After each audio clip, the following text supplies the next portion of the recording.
My name is State Senator Anthony Hardy Williams. I represent the 8th Senatorial District, which is Philadelphia and Delaware County.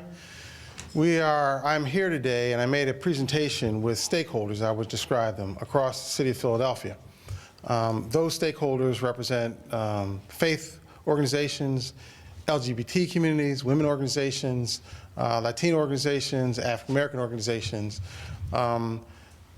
We're all gathered here today to talk about the Judicial Conduct Reform. We're going to speak specifically around one key member, and that is Justice Eakin, but I want people to understand this is not the last time we will be gathered. Justice Eakin is unfortunately the most reprehensible head of what we have in Pennsylvania. That is a corrupted and broken judicial system. What has been described as Porngate should be described as Hategate. What I did today was take the opportunity to show, witness, and the depth of what was in those emails. The type of misogynistic, racist, sexist emails, and unfortunately the very deep pain that one would experience, but more importantly, the fear that one would have. Many of you all have reported about these activities, but frankly I think the public did not realize what they were seeing or what they were hearing when people described them. So I took the opportunity to make sure that these folks who are leaders see them, so that we can begin to build the momentum to do the most obvious thing, and that is to remove Chief Justice Eakin from the Supreme Court. This man should not be, cannot be, apparently has never been a fair jurist when it comes to all Pennsylvanians. The substance of what we saw in terms of these emails revealed his true heart, regardless of his apologies, his true heart, and more importantly, the conduct. But what we also did was revealed the content of what he was exchanging, but also the network and ultimately the cover-up. The press, frankly, has done a pretty exceptional job thus far of trying to tell the public what's going on. I'm not quite sure that the public understands. And we just sort of covered a limited version of what happens with the justices' emails when they go out. These are all on public service, so the government, so folks need to understand, you all do, these are government tax-paid emails that people are talking about in pornographic, hate speech terms.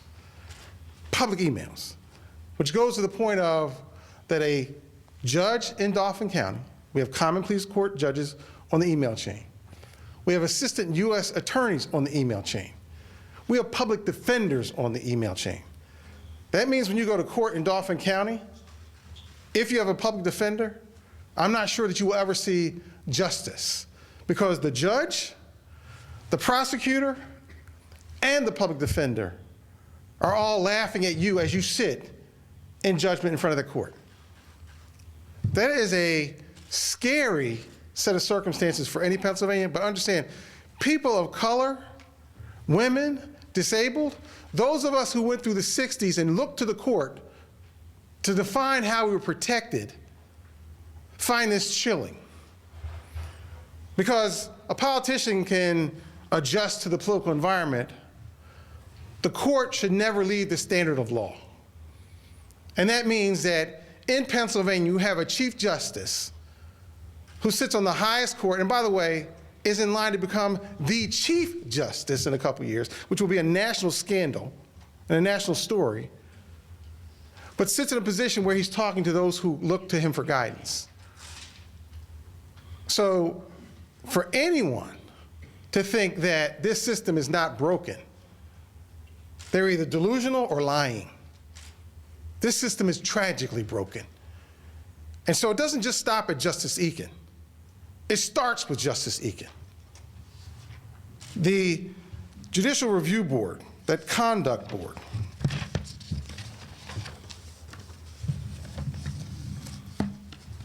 with Mr. Gracie, he should not be allowed to just simply recuse himself of his activities. And to remind everybody here, the JCB was the entity that investigated the charges against Justice Eakin once they were discovered. They're the ones who swept it under the rug. They're the ones who found pictures of women and animals and comments about Muslims and LGBT folks and African Americans and Mexicans, they thought that that didn't rise to the level of any concern and said, we're okay with it. And we know why. Because Mr. Gracie was the campaign manager of Justice Eakin. And Justice Eakin never told anyone. He should also be required to resign, as well as those who found the first Deputy Attorney General, who also found this not to be alarming. He should be fired. This is the beginning. These are small steps towards restoring the confidence for all of the public that are concerned about what goes on in the court. We stand here united today to also ask for the Attorney General to appoint a special prosecutor with full prosecutorial powers. And the reason for that is because while many may say they can get an independent prosecutor, the truth is that office is the one office that has the powers to provide subpoenas, to provide immunity so that one can testify the full depth and breadth of this. This is the office that is required to take charge in these moments. Certainly we will talk about legislation and policies, and there are other ideas which are percolating behind me as we speak today. But we want to make sure it is clear. Justice Eakin needs to go. Gracie needs to go, and the first Deputy Attorney General needs to go. The branches that come off this tree, which are across Pennsylvania as we speak today, also need to go. The women in council that spoke about those deputy DAs are also part of the branch of this tree. They all represent the same thing, a contempt for the public that they are sworn to protect, an undying, unfledgling hatred of people that are not like them. People protected by privilege and a certain type of pigment. We stand united to remove that, change that, and move forward as a better Pennsylvania. Before I answer any questions, I want to allow anyone who wants to provide comments or perspective, please step up. Anyone? I wanted to. Come on. Excuse me. My name is Nina Ahmed, and I'm the president of the Philadelphia chapter of the National Organization for Women. I thank Senator Williams for finally bringing attention to this matter, which started with our city council women, our 5 brave city council women who stood with us, now, to denounce these demeaning emails that have been passing through and being forwarded by, received, name, all of the above. And there has been not one shred of accountability for this behavior. So I just want to say that in addition to Dauphin County, which is being talked about today, Philadelphia now has going to have a petition starting this afternoon, definitely by tomorrow morning, that is going to be circulating to ask for the removal of the 3 assistant DAs who were part of this ring, and also to hold everyone accountable who's given them a pass. This is just not going to be tolerated by decent citizens of Philadelphia and Pennsylvania. So I thank you for bringing this to the attention to a wider audience. Thank you.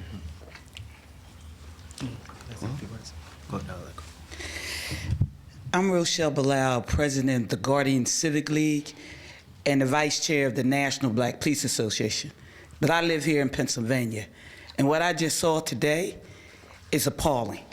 I don't know how anyone could sit in judgment of anybody with the type of mindset they have in reference to the people they're supposed to be serving. I don't even know how you can cover up this mess. I don't even know how they still think that they can sit there and continue to judge anybody. I don't know what kind of America you live in, but the one I live in says they all got to go. And I will sign that petition, and I will bring it about all over this city, if I got to walk the streets myself, I'm sick. I'm sick by this. And yes, they need to go. Thank you, Senator Anthony Williams, because we are too quiet. This justice system is on all of us, and we cannot sit there and allow this to continue. We on. My name is Lewis Thomas. I'm a community activist and representing the North Philadelphia Alliance. I want to thank Senator Williams for really taking this courageous and bold step in moving this process forward, not just as a community service and a community activist, but as a father, as an educator, and as someone who cares deeply for people at a time in this country, in this city, when people are questioning the merits of the criminal justice system and of law enforcement. It should not only be Senator Williams standing up here. We should have the head of the police union standing up here, because these actions really feed into the narratives that have been created across this nation and in this city as it relates to the criminal justice system in this country. These emails are a reflection of the attitudes, of the perspectives of those jurists that have stood in judgment of so many young black men and women, young Latino men and women across this Commonwealth.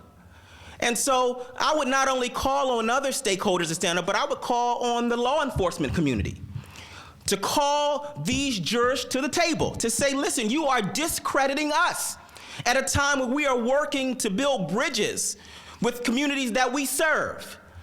These type of emails exist that are discrediting our efforts to pull communities together. And so I thank Senator Williams for being courageous and bold enough to stand up and to call for the resignation of all of these officials who are part of this process. I stand and I concur. I concur with Senator Williams. This is appalling. The emails are insulting. It's insulting to our women, our children.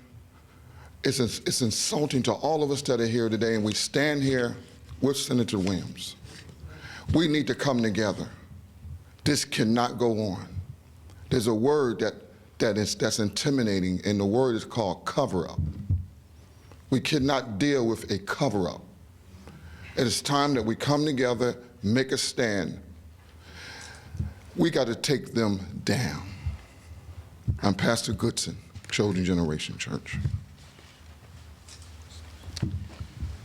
My name is Reverend Terrence Griffith. I'm the president of the Black Clergy of Philadelphia and vicinity. We want to commend Senator Williams today for providing leadership in this regard. I think Justice Akins can do Pennsylvania a favor. Before this groundswell begins, he should resign today.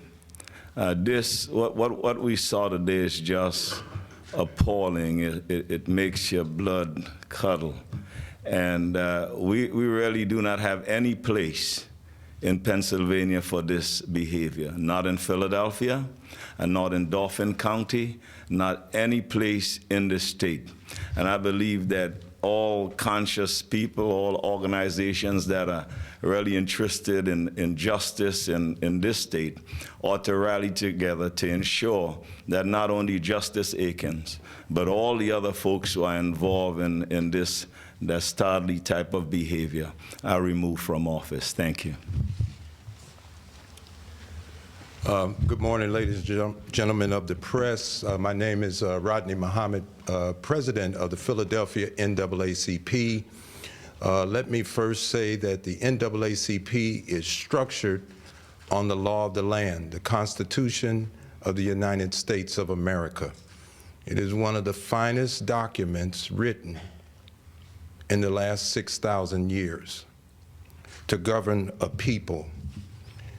But its form and its content must have people who are equal to that form and content and character. And what I have seen is a real distraction from real character in these emails and the communications that are going on with jurists in these named and designated counties. The NAACP's basic battleground is not the streets, but the courtroom. And the courtroom can't deliver justice when you have people who lack character that's equal to the documents that put them in office. I want to thank Senator Williams for this kind of leadership and bringing this to our attention. I have been looking at it, but I had not seen the content of these emails, and I'm appalled. The NAACP joined Senator Williams in this effort. This Chief Justice, if that's the position he's headed for, he really needs to be on an early retirement program.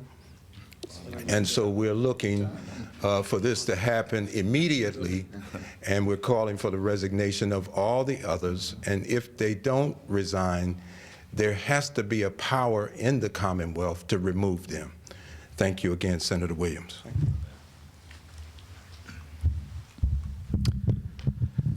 Good morning. My name is Jacob Bender. I have the honor of being the Executive Director of CARE Philadelphia, the Council on American Islamic Relations. And it's my privilege every day to work for this organization because I am not a Muslim, but in fact an American Jew.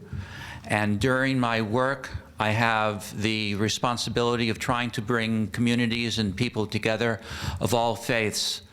One criteria for that is that we recognize the humanity within all faiths, within all groups. The emails that we heard this morning contradict that and are in fact denigrate our fellow human beings. And no city can survive, no country can survive when we see the dehumanization of our fellow human beings. And I thank you, Senator Williams, for fighting against that dehumanization, which is so rampant in our society, directed not only at Muslims, directed not only at African Americans, directed not only at gays and lesbians, but at many people who have long been considered Untermenschen, the lower classes, the despised and despicable in this country. And it's only by joining together people of all faiths and all traditions that we can overcome the bigotry and hatred and violence that we see all around us in the world, and which mightily needs our condemnation today, tomorrow, and forever. And the Muslim community and CARE joins with Senator Williams in this noble quest to rid our justice system of the voices of bigotry, Islamophobia, misogyny, and to restore a sense of fairness and equality for all of God's children. Thank you. Thank you. My name's Malcolm Lazen. I'm the Executive Director of Equality Forum, which is a national, international LGBT civil rights organization. But in addition to that, I'm assuming that the reason that Senator Williams invited me to participate is because I'm a former federal prosecutor, having headed up major federal grand jury investigations. And I also served as a commissioner and then chair of the Pennsylvania Crime Commission, which investigated organized crime. So I really want to not only join with what others have said and the importance of equal justice for all Americans, but I like to focus on recommendation number 2, which is call upon the Attorney General to appoint a special prosecutor. This becomes extraordinarily important. A person who has, as Senator Williams has pointed out, subpoena power, has investigative power, has the power to go and find all of these emails and then independently make a judgment as to whether did somebody just receive an email? If so, how many emails? Did they forward these emails? Did they initiate these emails? Who was part of the circle that received these emails? Was there an improper line that was crossed between those in the judiciary and those in the private sector? How many of these came from, were initiated from a government email? How many went to government emails? These are all the types of things that totally need to be investigated independently and then a report made to the people of the Commonwealth of Pennsylvania. And I also would say that I would join in calling for important public officials in this Commonwealth to make a statement as to whether they join Senator Williams and all of us in terms of calling upon the Attorney General for that special prosecutor, because their response will speak volumes to the type of Commonwealth and its judicial system that we all want and demand. Thank you. We're going to close, but before I close, I want to tell you something personal that I wasn't going to reveal today, but I am extremely proud to stand with such a collection of Americans, let alone Pennsylvanians or Philadelphians. When I started down this process, my wife and my children asked me why I was going to do it. Other public officials asked me why I was going to do it. There's a fear of the court. There's a fear that at some point in time you may end up in the embrace of a police officer who may not be fair, a prosecutor who may not be fair, and a judge who may not be fair. I'm not immune from that. I was brought to tears the first time I saw the content of these emails. I have a grandson who's 2 years old. He's the apple of my eye. He is by far the cutest grandchild in the world. But it's not a theoretical world in which they enter. He'll have to fight to get a good education. He'll have to fight to get a good job. He'll have to fight to make sure he lives in a community that embraces all of him. The last thing he should have to fear is that the court, that if he chooses to live in Pennsylvania, that resides over him, would not be fair to him or his children. It pains me to have people of faith in a room to see emails so graphic in nature that women that I respect with the highest regard have to sit in a room like this.